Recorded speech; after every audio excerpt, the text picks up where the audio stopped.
इक्का दुक्का घर है अगे पिछे जेडे ने लोग रहने, लेकिन अक्सरियत लोग जेडे सारे तो मूव हो चुके हैं। लेकिन उन्होंने पुराने कबरां इत्थे मौजूद हैं। उस दौर नाल तलाब बनाया गया सी कि जिन्होंने लोगों अपने डंगर शंगर रखे सन, यानी माल मवेशी वो इत्थे अच्छी तरह दिने डंगर के पानी शानी पिलाने सन। ये पिछे पहाड़ तुसा ने रोड भी कच्चियां, कोई पक्की रोड नहीं है। नीचे जा रहे तो रास्ता काफ़ी स्लिप वाला है, कोई पता नहीं होना बंदा टेई जाए, लत बांह टूटी जाए। इस मारे कोशिश कर रहे हैं कि आराम सुकून नीचे जाया जाए, क्योंकि काफ़ी दूर असा नीचे जाना है। अगर उसे मेरा कैमरा मैन दिखाया तो वो नीचे जाना है, ठीक है। तो अस्सलाम वालेकुम, उम्मीद है जी सारे दोस्त आप ठीक ठाक हो। सो मैं इमरान अहमद और तुसा तक सारा YouTube channel Rohit TV Urdu.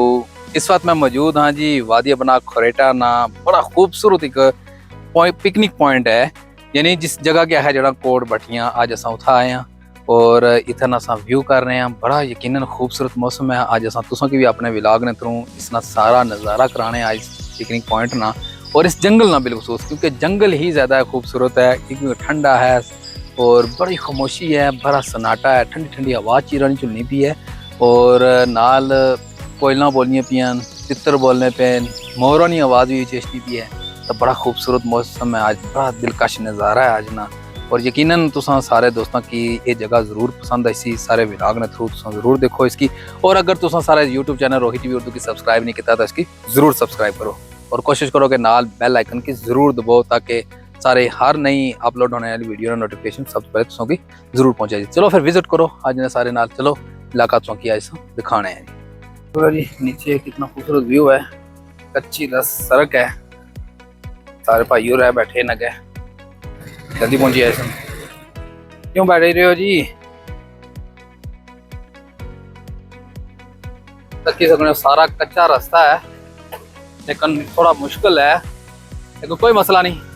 जो बंदा अपनी मंजिल की तरफ जाना हो, जो पहुंचना होना, तो फिर रास्ते भी बड़े आसान लगते रचने।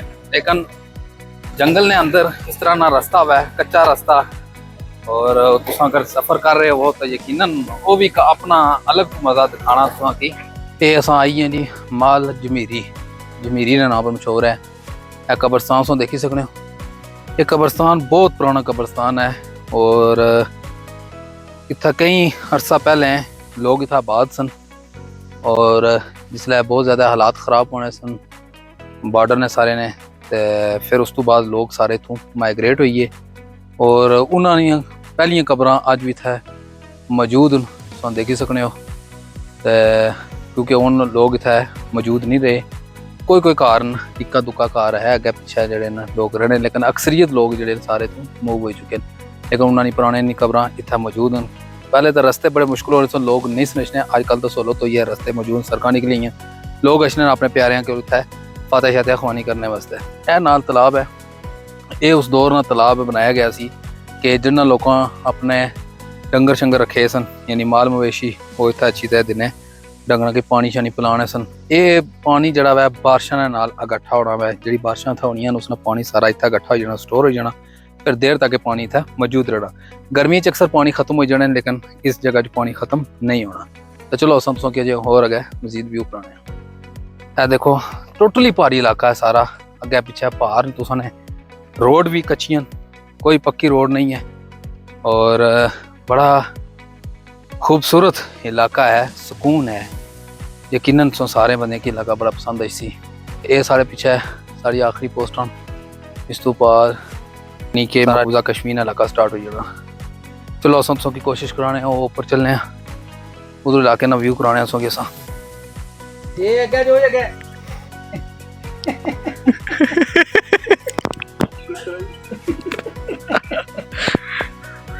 ए मास्टर अलविदा करे जा रही a king of the forest है।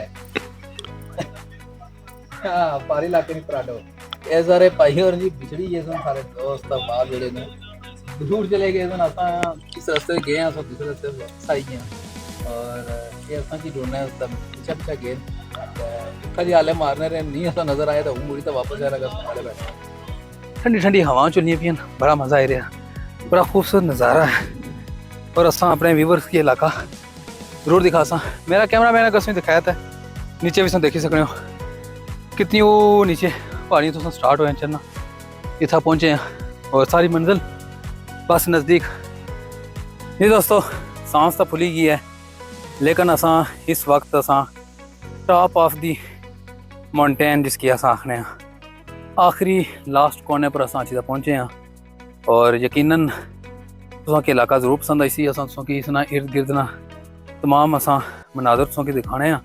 बहुत खूबसूरत मौसम है और जंगल है सारा ही, चीराने दरख्त, ठंडी ठंडी हवा चलनी भी है, बड़ा एक सुकून है, बड़ी एक सुरीली आवाज़ है चीराने दरख्त नहीं, परिंदे दी आवाज़ा आ रही मुख्तलिफ, तो बड़ा दिल सुकून है। जिस तरह अस शहर ने अंदर जिंदगी गुजारने हैं, शोर शराबा, ट्रैफिक ना शोर, बिलखसूस इस जंगल ने अंदर कोई शोर नहीं है, कोई शराबा नहीं है। आज भी लोग जड़े था मौजूद हैं, बड़े सुकून ही ज़िंदगी गुजारने पे होता है। कोई इतनी शिद्दत नहीं, गर्मी नहीं है, इतना ठंडी हवा चलनी है हर टाइम। तुस अगर जून जुलाई अगस्त के महीने में अगर तुम दर्शने हो तो तुसा कितना ठंडक नज़र आई सी, ठंडी ठंडी हवा तुसा की मिल सन। तो बाकी चलो तुसा व्यू करो इस पूरे इलाके ना तुम किस कराने हैं जी। देखी सकने हो सारा इलाका घुमाओ जी पूरा।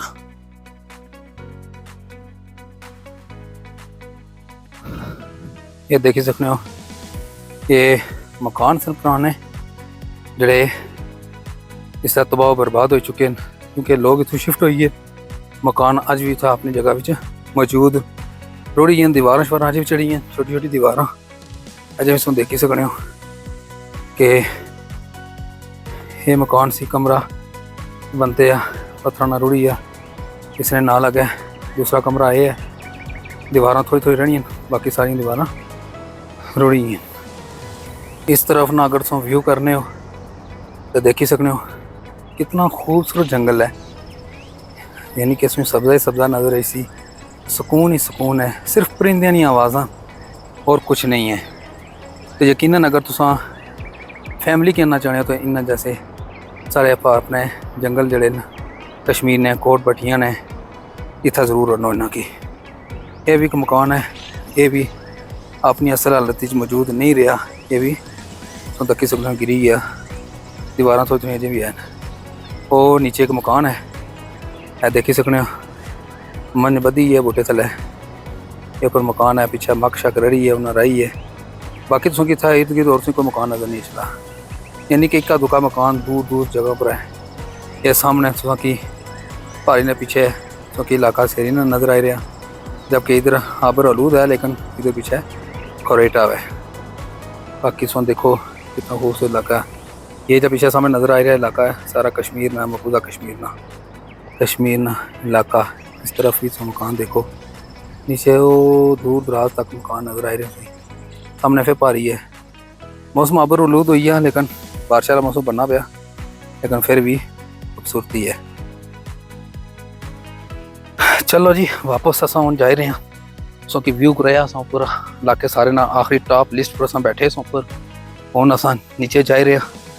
तो रास्ता काफ़ी स्लिप वाला है, कोई पता नहीं होना बंदा टेई जाए, लत बांह टूटी जाए, इस मारे ऐसा कोशिश कर रहे हैं कि आराम सुकून नीचे जाया जाए, क्योंकि काफ़ी दूर असा नीचे जाना है। अगर उसे मेरा कैमरा मैन दिखाया तो असा वो नीचे जाना है, ठीक है। तो काफ़ी मौसम भी ज़बरदस्त है, रास्ता थोड़ा सा दुशवार है, लेकिन कोई मसला नहीं, नो डाउट के जिस तरह दुनियावी जन्नत ने अंदर से दाखिल होने ना, तो कि रास्ते भी बड़े आसान लगना शुरू हो जाने। इंशाल्लाह सारी कोशिश है कि असा अपना मंजिल तय करना है। अगर मेरा कैमरा मैन तुझे दिखाया था, देखो छोटे छोटे वाइट कलर ने फुल कितने खूबसूरत नज़र आ रहे हैं। सो देखें उसको, ये फुल है और ये सारे फुलों का नज़ारा किस देखो। जंगल ने अंदर कुदरती हुसन ये चीज़ें पैदा करनी है, और ये चीज़ें में याद अच्छी सन मैं मान गाजी ने ड्रामा देख रहा सा, तो उस अंदर भी जरा इस तरह ने फुल्ला ना एक बाद दफ़ा एक क्लिप दिखाने होने सन। तो यकीन जानो कि बड़ा खूबसूरत नजर रचना सी, देसी माहौल बनाया होना सी जंगल ने जिंदगी, तो एक दूसरे की तो जंगल ने फुली उतारी तो एक दूसरे की दिखाने सन। तो आज असम भी जंगल ने अंदर इन फुलों की इंजॉय कर रहे हैं जी। हाँ जी, लो जी, कश्मीर है, जन्नत नज़ीर है, घूमने फिरने का दिल चाहता है, ओए गिर ना जाऊं मेरी वादी कश्मीर। कितना खूबसूरत नज़ारा, बड़ा मज़ा आ रहा। यकीनन दिल करना के ठहरे ना सुकून है जिंदगी गुजारने ना, एक मजबूरी है। बाल बच्चा सारा अपने घर बैठे है, असा इतना क्या करा। चिरे ना दरख्त कितना खूबसूरत, सिमरू देखी सकने उस सिमरूआ ने विच बंदा खलते हुआ तो कितना खूबसूरत व्यू बनना, कितना खूबसूरत नज़ारा बनना हुआ है। तो इन्होंने सिमरूआ की खुशबू, ठंडी ठंडी हवा, तो जिस तरह ये हवा चुननी है तो इन्होंने एक अपनी आवाज़ है, एक सुरीली आवाज़ है जी सारे दिल की छू होनी है। तो इन हवा वास्ते असा इस जंगल ना रुख करने हैं जी। दोस्तों उम्मीद करसा कि तुसा की आज ना व्लॉग बड़ा अच्छा लगा उसी, और उम्मीद ये भी करने कि इंशाल्लाह कि तुसा की जड़ा इर्द गिर्द ना जड़ा व्यू है ये भी बहुत अच्छा लगा उसी। तो अगर तुसा सारे YouTube channel Rohit TV Urdu की सब्सक्राइब नहीं किया तो इसकी जरूर सब्सक्राइब करो और नाल बेल नोटिफिकेशन की जरूर ऑन करो ताकि हर नई अपलोड होने वाली वीडियो नोटिफिकेशन सब तो पहले तुसा की जरूर मिले जी। तो चलो फिर मिले हैं जी एक और नई वीडियो नाल, तब तक उम्मीद हो इजाजत, खुदा हाफिज़।